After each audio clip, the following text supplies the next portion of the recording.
Aloha and welcome to KTA Quick and Ono Recipes.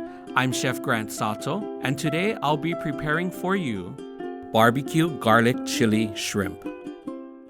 Split the back of the shrimp with scissors, remove the vein if any, and place in a zip-top bag with the Italian dressing and let marinate for 10 minutes.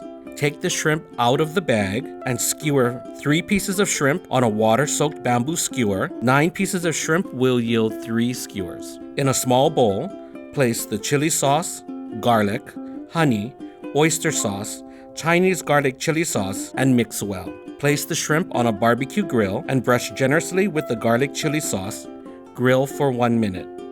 Turn the shrimp over once, brush with more sauce, and grill for another 1 to 2 minutes and enjoy.